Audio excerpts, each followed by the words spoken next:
Section 17. From Swann in Love.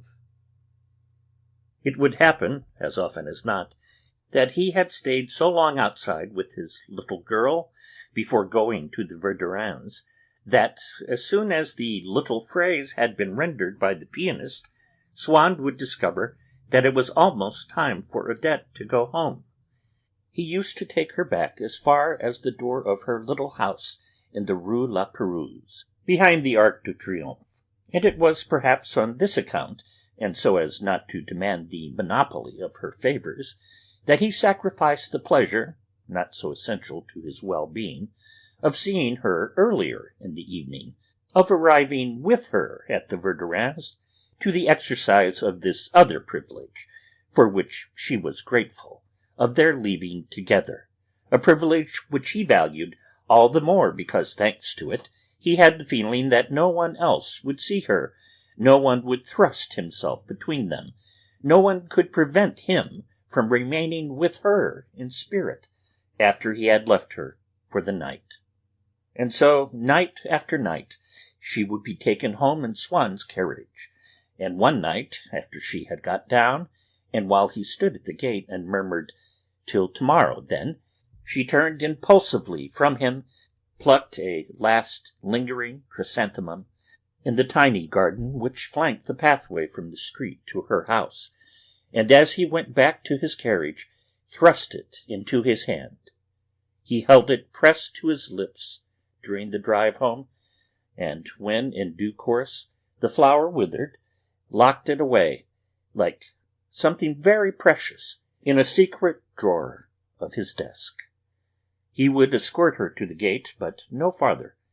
Twice only had he gone inside to take part in the ceremony, of such vital importance in her life, of afternoon tea.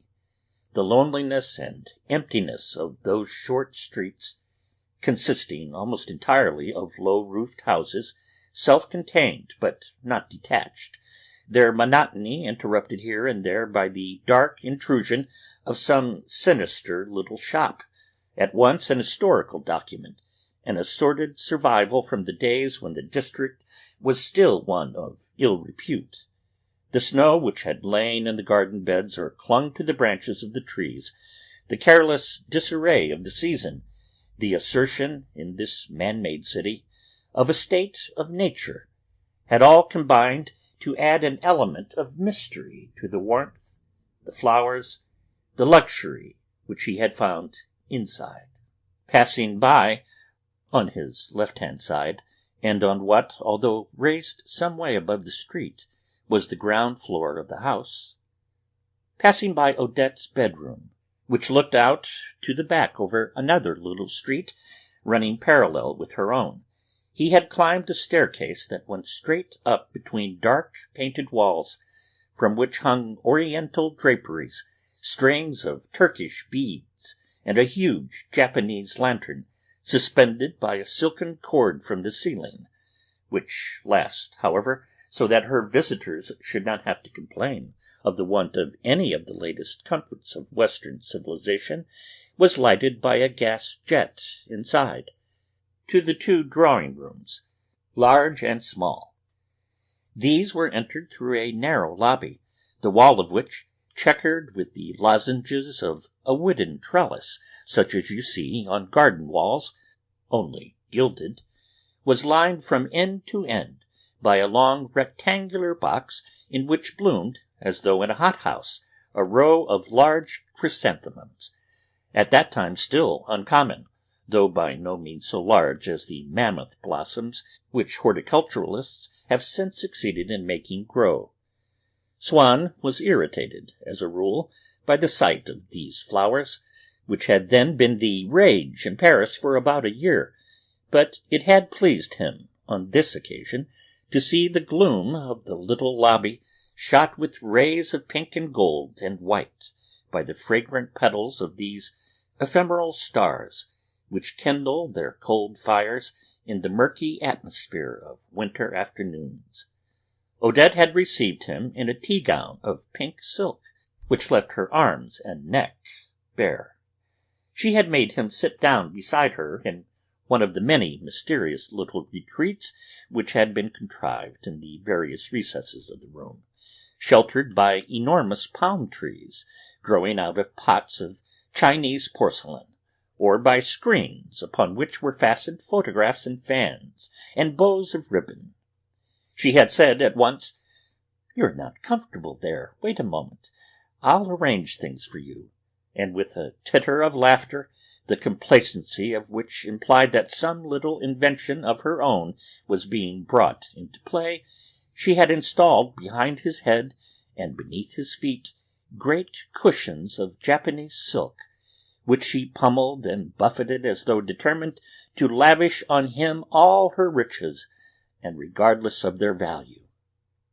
But when her footmen began to come into the room, bringing, one after another, the innumerable lamps which, contained mostly in porcelain vases, burned singly or in pairs upon the different pieces of furniture, as upon so many altars, rekindled in the twilight, already almost nocturnal, of this winter afternoon, the glow of a sunset more lasting, more roseate, more human, filling perhaps with romantic wonder the thoughts of some solitary lover wandering in the street below, and brought to a standstill before the mystery of the human presence which those lighted windows at once revealed and screened from sight.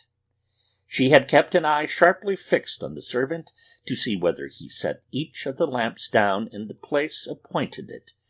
She felt that if he were to put even one of them where it ought not to be, the general effect of her drawing-room would be destroyed, and that her portrait, which rested upon a sloping easel draped with plush, would not catch the light.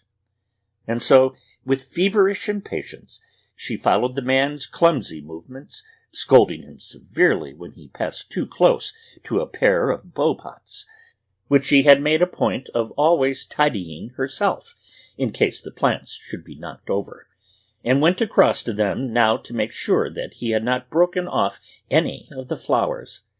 She found something quaint in the shape of each of her Chinese ornaments, and also in her orchids, the cattleyas especially, these being, with chrysanthemums, her favorite flowers, because they had the supreme merit of not looking in the least like other flowers, but of being made, apparently, out of scraps of silk or satin. "It looks just as though it had been cut out of the lining of my cloak," she said to Swann, pointing to an orchid, with a shade of respect in her voice for so smart a flower, for this distinguished, unexpected sister whom nature had suddenly bestowed upon her, so far removed from her in the scale of existence, and yet so delicate, so refined, so much more worthy than many real women of admission to her drawing-room.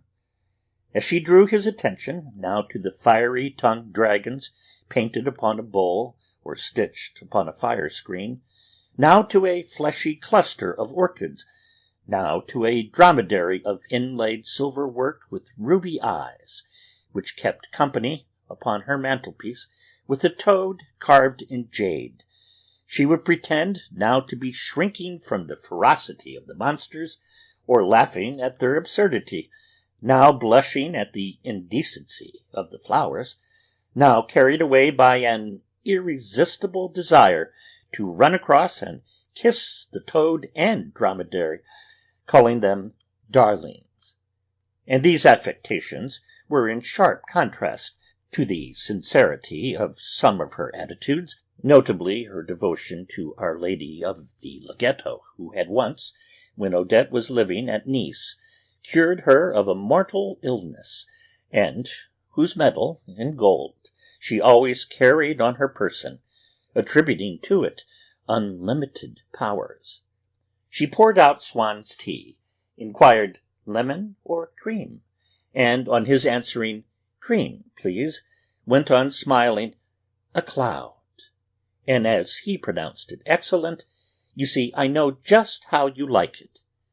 This tea had indeed seemed to Swann, just as it seemed to her, something precious, and love is so far obliged to find some justification for itself, some guarantee of its duration, in pleasures which, on the contrary, would have no existence apart from love, and must cease with its passing, that when he left her at 7 o'clock to go and dress for the evening, all the way home, sitting bolt upright in his brougham, unable to repress the happiness with which the afternoon's adventure had filled him, he kept on repeating to himself, what fun it would be to have a little woman like that in a place where one could always be certain of finding what one can never be certain of finding, a really good cup of tea.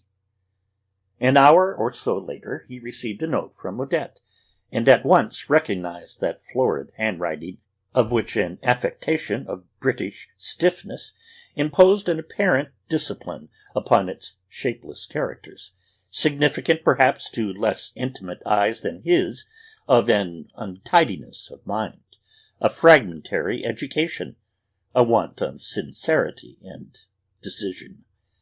Swann had left his cigarette-case at her house. "Why," she wrote, "did you not forget your heart also? I should never have let you have that back." More important, perhaps, was a second visit which he paid her a little later. On his way to the house, as always when he knew that they were to meet, he formed a picture of her in his mind, and the necessity, if he was to find any beauty in her face, of fixing his eyes on the fresh and rosy protuberance of her cheekbones, and of shutting out all the rest of those cheeks, which were so often languorous and sallow, except when they were punctuated with little fiery spots, plunged him in acute depression, as proving that one's ideal is always unattainable, and one's actual happiness mediocre. He was taking her an engraving which she had asked to see. She was not very well. She received him wearing a wrapper of mauve crêpe de chine, which draped her bosom like a mantle with a richly embroidered web.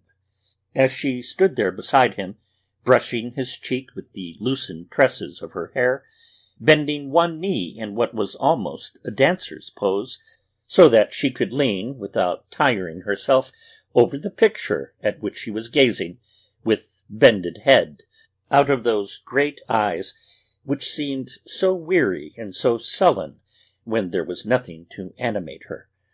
Swann was struck by her resemblance to the figure of Zipporah, Jethro's daughter, which is to be seen in one of the Sistine frescoes.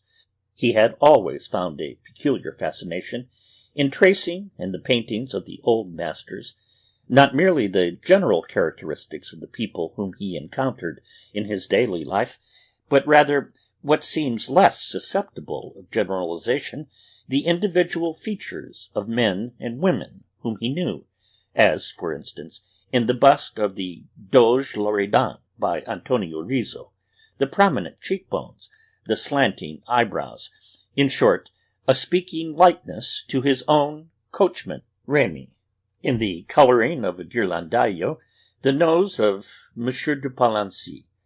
In a portrait of Tintoretto, the invasion of the plumpness of the cheek by an outcrop of whisker, the broken nose, the penetrating stare, the swollen eyelids of Dr. de Boulbon. Perhaps because he had always regretted in his heart that he had confined his attention to the social side of life, had talked always rather than acted, he felt that he might find a sort of indulgence bestowed upon him by those great artists, in his perception of the fact that they also had regarded with pleasure and had admitted into the canon of their works such types of physiognomy as give those works the strongest possible certificate of reality and trueness to life, a modern, almost a topical savour. Perhaps, also, he had so far succumbed to the prevailing frivolity of the world of fashion that he felt the necessity of finding in an old masterpiece some such obvious and refreshing allusion to a person about whom jokes could be made and repeated and enjoyed today. Perhaps, on the other hand, he had retained enough of the artistic temperament to be able to find a genuine satisfaction in watching these individual features take on a more general significance when he saw them, uprooted and disembodied in the abstract idea of similarity between an historical portrait and a modern original, whom it was not intended to represent. However that might be, and perhaps because the abundance of impressions which he, for some time past, had been receiving, though indeed they had come to him rather through the channel of his appreciation of music, had enriched his appetite for painting as well. It was with an unusual intensity of pleasure, a pleasure destined to have a lasting effect upon his character and conduct, that Swann remarked Odette's resemblance to the Zipporah of that Alessandro de Mariano, to whom one shrinks from giving his more popular surname, now that Botticelli suggests not so much the actual work of the master as that false and banal conception of it which has of late obtained common currency. He no longer based his estimate of the merit of Odette's face on the more or less good quality of her cheeks, and the softness and sweetness, as of carnation petals, which he supposed would greet his lips there, should he ever hazard an embrace, but regarded it rather as a skein of subtle and lovely silken threads, which his gazing eyes collected and wound together, following the curving line from the skein of the ball, where he mingled the cadence of her neck with the spring of her hair and the droop of her eyelids, as though from a portrait of herself, in which her type was made clearly intelligible. He stood gazing at her. Traces of the old fresco were apparent in her face and limbs, and these he tried incessantly afterwards to recapture, both when he was with Odette and when he was only thinking of her in her absence, and albeit his admiration for the Florentine masterpiece was probably based on his discovery that it had been reproduced in her, the similarity enhanced her beauty also, and rendered her more precious in his sight. Swann reproached himself with his failure, hitherto, to estimate at her true worth a creature whom the great Sandro would have adored, and counted himself fortunate that his pleasure in the contemplation of Odette found a justification in his own system of aesthetic. He told himself that in choosing the thought of Odette as the inspiration of his dreams of ideal happiness, he was not, as he had until supposed, falling back merely upon an expedient of doubtful and certainly inadequate value, since she contained in herself what satisfied the utmost refinement of his taste in art. He failed to observe that this quality would not naturally avail to bring Odette into the category of women whom he found desirable, simply because his desires had always run counter to his aesthetic taste. The words Florentine painting were invaluable to Swann.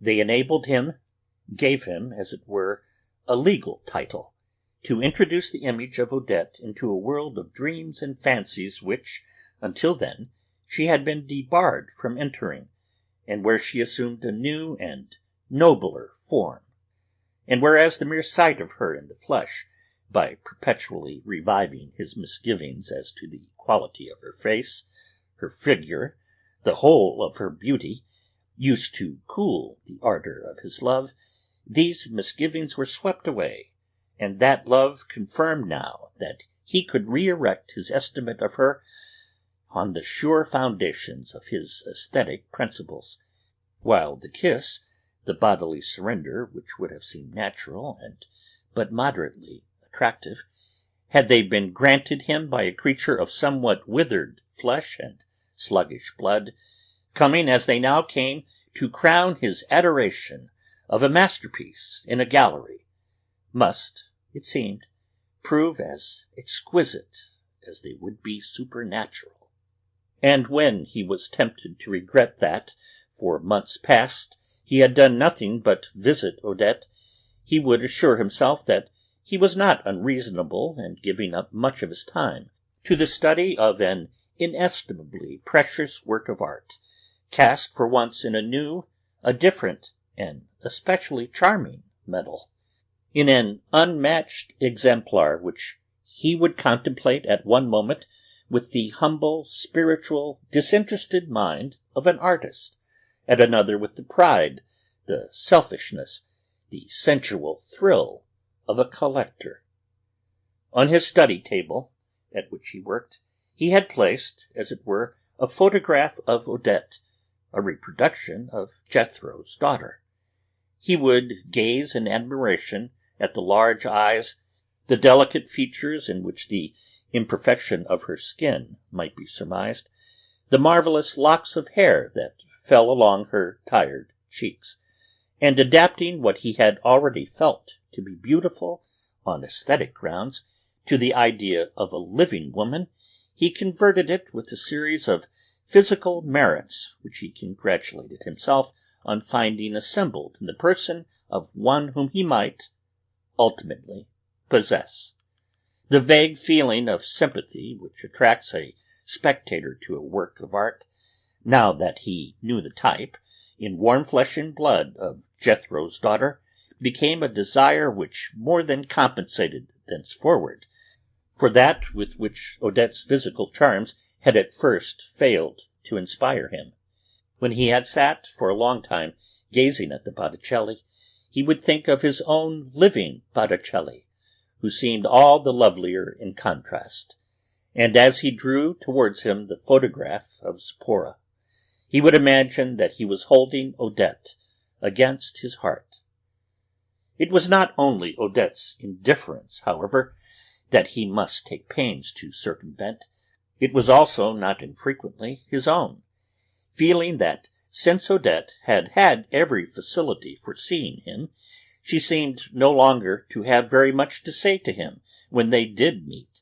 He was afraid lest the manner, at once trivial, monotonous, and seemingly unalterable, which she now adopted when they were together, should ultimately destroy in him that romantic hope that a day might come when she would make avowal of her passion, by which hope alone he had become and would remain her lover, and so to alter, to give a fresh moral aspect to that Odette, of whose unchanging mood he was afraid of growing weary. He wrote, suddenly, a letter full of hinted discoveries and feigned indignation, which he sent off so that it should reach her before dinner time. He knew that she would be frightened, and that she would reply, and he hoped that, when the fear of losing him clutched at her heart, it would force from her words such as he had never yet heard her utter. And he was right. By repeating this device, he had won from her the most affectionate letters that she had, so far, written him. One of them, which she had sent to him at midday by a special messenger from the Maison Dorée, it was the day of the Paris Mercier fête, given for the victims of the recent floods in Mercia, beginning, "My dear, my hand trembles so that I can scarcely write," and these letters he had kept in the same drawer as the withered chrysanthemum. Or else, if she had not had time to write, when he arrived at the Verdurins, she would come running up to him with an "I've something to say to you," and he would gaze curiously at the revelation in her face and speech of what she had hitherto kept concealed from him of her heart. Even as he drew near to the Verdurins' door, and caught sight of the great lamp-lit spaces of the drawing-room windows, whose shutters were never closed, he would begin to melt at the thought of the charming creature whom he would see, as he entered the room, basking in that golden light. Here and there the figures of the guests stood out, sharp and black, between lamp and window, shutting off the light, like those little pictures which one sees sometimes pasted here and there upon a glass screen, whose other panes are mere transparencies.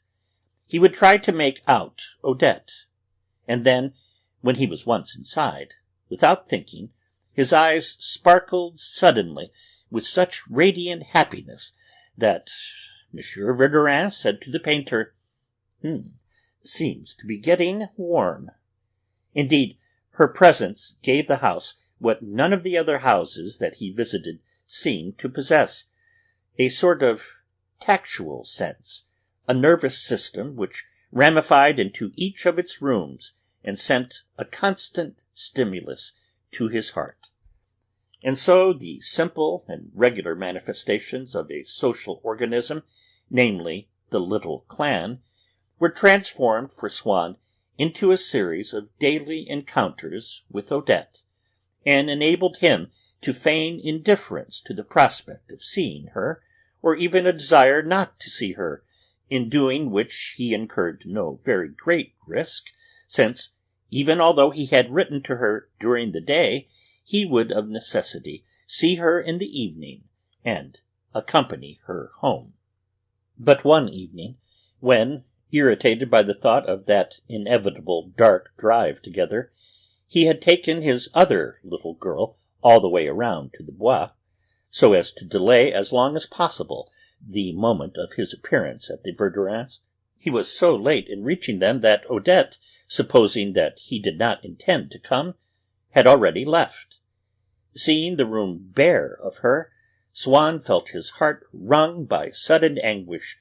He shook with the sense that he was being deprived of a pleasure whose intensity he began then for the first time to estimate, having always, hitherto, had that certainty of finding it whenever he would, which, as in the case of all our pleasures, reduced, if it did not altogether blind him to its dimensions.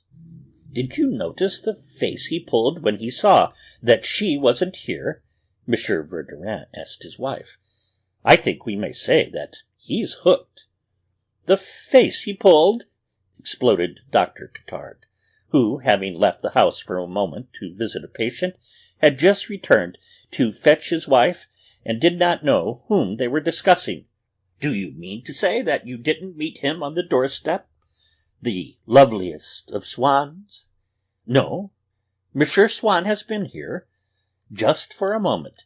We had a glimpse of a Swann tremendously agitated, in a state of nerves.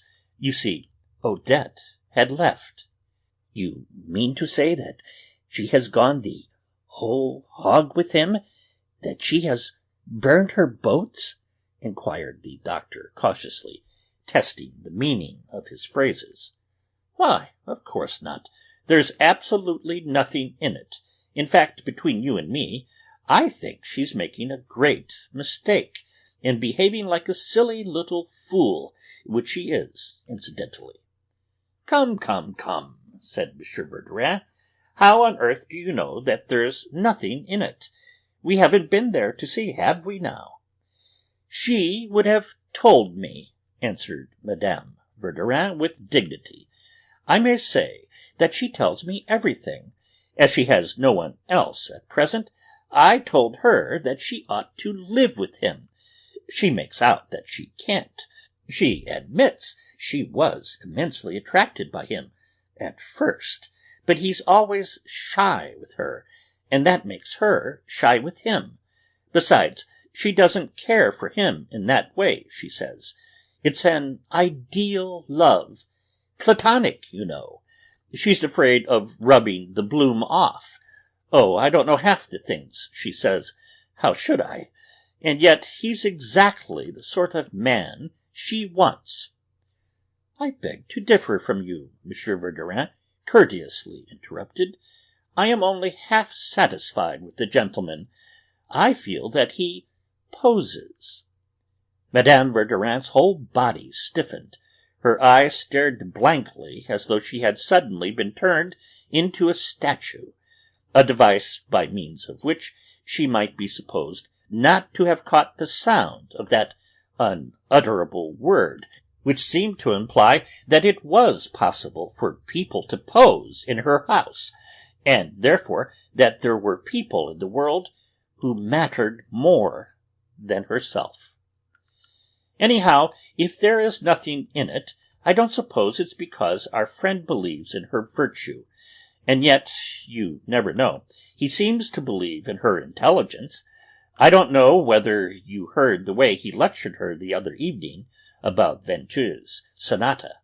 I am devoted to Odette, but really, to expound theories of aesthetic to her, the man must be a prize idiot.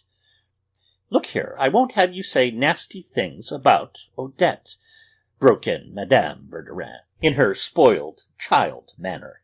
She is charming. There's no reason why she shouldn't be charming. We are not saying anything nasty about her, only that she is not the embodiment of either virtue or intellect. After all, he turned to the painter, does it matter so very much whether she is virtuous or not? You can't tell. She might be a great deal less charming if she were. On the landing, Swann had run into the Verdurins' butler, who had been somewhere else a moment earlier when he arrived, and who had been asked by Odette to tell Swann, but that was at least an hour ago, that she would probably stop to drink a cup of chocolate at Prévost's on her way home. Swann set off at once for Prévost's, but every few yards his carriage was held up by others, or by people crossing the street, loathsome obstacles, each of which he would gladly have crushed beneath his wheels, were it not that a policeman, fumbling with a notebook, would delay him even longer than the actual passage of the pedestrian. He counted the minutes feverishly, adding a few seconds to each, so as to be quite certain that he had not given himself short measure, and so, possibly, exaggerated whatever chance there might be actually of his arriving at Prévost's in time, and of finding her still there. And then, in a moment of illumination, like a man in a fever who awakes from sleep and is conscious of the absurdity of the dream shapes among which his mind has been wandering, without any clear distinction between himself and them, Swann suddenly perceived how foreign to his nature were the thoughts which he had been revolving in his mind ever since he had heard at the Verdurins that Odette had left, how novel the heartache from which he was suffering, but of which he was only now conscious, as though he had just woken up. What? All this disturbance simply because he would not see Odette? Now, till tomorrow, exactly what he had been hoping, not an hour before, as he drove toward Madame Verdurin's. He was obliged to admit that now, as he sat in the same carriage and drove to Prévost's, he was no longer the same man, was no longer alone even, but that a new personality was there beside him, adhering to him, amalgamated with him, a creature from whom he might perhaps be unable to liberate himself, towards whom he might have to adopt some such stratagem as one uses to outwit a master or a malady. And yet, during this last moment in which he had felt that another, a fresh personality, was thus conjoined with his own, life had seemed, somehow, more interesting. It was in vain that he assured himself that this possible meeting at Prévost's, the tension of waiting for which so ravished, stripped so bare the intervening moments that he could find nothing, not one idea, not one memory in his mind beneath which his troubled spirit might take shelter and repose, would probably, after all, should it take place, be much the same as all their meetings, of no great importance. As on every other evening, once he was in Odette's company, once he had begun to cast furtive glances at her changing countenance, and instantly to withdraw his eyes, lest he should read in them the first symbols of desire, and believe no more in his indifference, he would cease to be able even to think of her, so busy would he be in the search for pretexts which would enable him not to leave her immediately, and to assure himself, without betraying his concern, that he would find her again next evening at the Verdurins'. Pretexts, that is to say, which would enable him to prolong the time being, and to renew for one day more the disappointment, the torturing deception that must always come to him with the vain presence of this woman whom he might approach, yet never dared embrace. She was not at Prevost's. He must search for her then, in every restaurant upon the boulevards. To save time, while he went in one direction, he sent in the other his coachman, Remy, Rizzo's Doge Loredan, for whom he presently, after a fruitless search, found himself waiting at the spot where the carriage was to meet him. It did not appear, and Swann tantalized himself with alternate pictures of the approaching moment, as one in which Remy would say to him, "Sir, the lady is there," or as one in which Remy would say to him, "Sir, the lady was not in any of the cafes." And so he saw himself faced by the close of his evening, a thing uniform, and yet bifurcated by the intervening accident, which would either put an end to his agony by discovering Odette, or would oblige him to abandon any hope of finding her that night, to accept the necessity of returning home without having seen her. The coachman returned, but as he drew up opposite him, Swann asked, not, "Did you find the lady?" but, "Remind me, tomorrow, to order in some more firewood. I'm sure we must be running short." Perhaps he had persuaded himself that, if Remy had at last found Odette in some café, where she was waiting for him still, then his night of misery was already obliterated by the realization, begun already in his mind, of a night of joy, and that there was no need for him to hasten towards the attainment of happiness already captured and held in a safe place, which would not escape his grasp again. But it was also by the force of inertia. There was in his soul that want of adaptability which can be seen in the bodies of certain people, who, when the moment comes to avoid a collision, to snatch their clothes out of reach of a flame, or to perform any other such necessary movement, take their time, as the saying is, begin by remaining for a moment in their original position, as though seeking to find in it a starting point, a source of strength and motion. And probably, if the coachman had interrupted him with, "I have found the lady," he would have answered, "Oh yes, of course, that's what I told you to do. I had quite forgotten," and would have continued to discuss his supply of firewood, so as to hide from his servant the emotion that he had felt, and to give himself time to break away from the thraldom of his anxieties, and abandon himself to pleasure.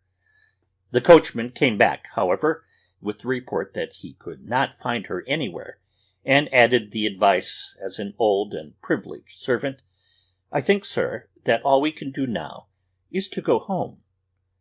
But the air of indifference which Swann could so lightly assume when Remy uttered his final, unalterable response, fell from him like a cast-off cloak when he saw Remy attempt to make him abandon hope and retire from the quest. "Certainly not," he exclaimed. "We must find the lady. It is most important. She would be extremely put out, it's a business matter, and vexed with me if she didn't see me." "But I do not see how the lady can be vexed, sir," answered Remy, "since it was she that went away without waiting for you, sir, and said she was going to Prevost's, and then wasn't there." Meanwhile, the restaurants were closing, and their lights began to go out. Under the trees of the boulevards there were still a few people strolling to and fro, barely distinguishable in the gathering darkness. Now and then the ghost of a woman glided up to Swann, murmured a few words in his ears, asked him to take her home, and left him shuddering. Anxiously he explored every one of these vaguely seen shapes, as though, among the phantoms of the dead, in the realms of darkness, he had been searching for a lost Eurydice. Among all the methods by which love is brought into being, among all the agents which disseminate that blessed bane, there are few so efficacious as the great gust of agitation which, now and then, sweeps over the human spirit. For then the creature in whose company we are seeking amusement at the moment, her lot is cast, her fate and ours decided. That is the creature whom we shall henceforward love.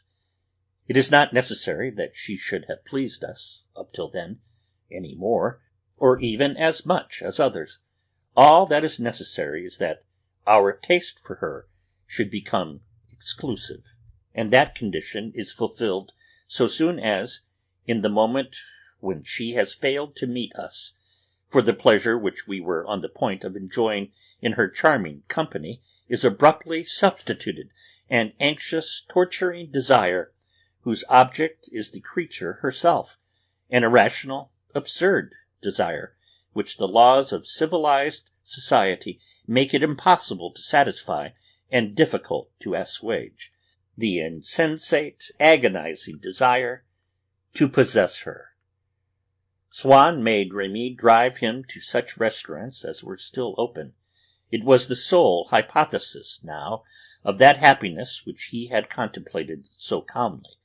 He no longer concealed his agitation, the price he set upon their meeting, and promised, in case of success, to reward his coachman, as though, by inspiring in him a will to triumph, which would reinforce his own, he could bring it to pass, by a miracle, that Odette, assuming that she had long since gone home to bed, might yet be found seated in some restaurant on the boulevards. He pursued the quest as far as the Maison Dorée, burst twice into Tortone's, and still without catching sight of her, was emerging from the Café Anglais, striding with haggard gaze towards his carriage, which was waiting for him at the corner of the Boulevard des Italiens, when he collided with a person coming in the opposite direction. It was Odette. She explained later that there had been no room at Prévost's, that she had gone instead to sup at the Maison Dorée, and had been sitting there in an alcove, where he must have overlooked her, and that she was now looking for her carriage. She had so little expected to see him that she started back in alarm. As for him, he had ransacked the streets of Paris, not that he supposed possible that he should find her, but because he would have suffered even more cruelly by abandoning the attempt. But now the joy, which his reason had never ceased to assure him was not, that evening at least, to be realized, but now the joy was suddenly apparent and more real than ever before, for he himself had contributed nothing to it by anticipating probabilities. It remained integral and external to himself. There was no need for him to draw on his own resources to endow it with truth. 'Twas from itself that there emanated, 'twas itself that projected towards him that truth whose glorious rays melted and scattered like the cloud of a dream the sense of loneliness which had lowered over him, that truth upon which he had supported, nay, founded, albeit unconsciously, his vision of bliss. So will a traveller who has come down on a day of glorious weather to the Mediterranean shore, and is doubtful whether they still exist, those lands which he has left, let his eyes be dazzled rather than cast a backward glance by the radiance streaming towards him from the luminous and unfading azure at his feet. He climbed after her into the carriage which she had kept waiting, and ordered his own to follow. She had in her hand a bunch of cattleyas, and Swann could see, beneath the film of lace that covered her head, more of the same flowers fastened to a swan's down plume. She was wearing, under her cloak, a flowing gown of black velvet, caught up on one side so as to reveal a large triangular patch of her white silk skirt, with an insertion, also of white silk, in the cleft of her low-necked bodice, in which were fastened a few more cattleyas. She had scarcely recovered from the shock which the sight of Swann had given her, when some obstacle made the horse start to one side. They were thrown forward from their seats. She uttered a cry, and fell back quivering and breathless. "It's all right," he assured her. "Don't be frightened." And he slipped his arm round her shoulder, supporting her body against his own. Then went on, "Whatever you do, don't utter a word. Just make a sign, yes or no, or you'll be out of breath again. You won't mind if I put the flowers straight on your bodice. The jolt has loosened them. I'm afraid of their dropping out. I'm just going to fasten them a little more securely." She was not used to being treated with such formality by men, and smiled as she answered, "No, not at all. I don't mind in the least." But he, chilled a little by her answer, perhaps also to bear out the pretence that he had been sincere in adopting the stratagem, or even because he was already beginning to believe that he had been, exclaimed, "No, no, you mustn't speak. You will be out of breath again. You can easily answer in signs. I shall understand. Really and truly now, you don't mind my doing this?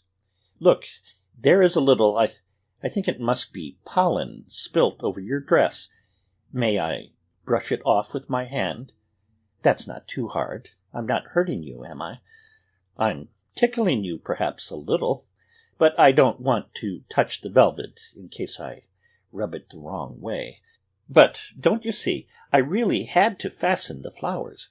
They would have fallen out if I hadn't. Like that, now. If I just push them a little farther down. Seriously, I'm not annoying you, am I? And if I just sniff them to see whether they've really lost their scent? I don't believe I ever smelt any before, may I? Tell the truth now."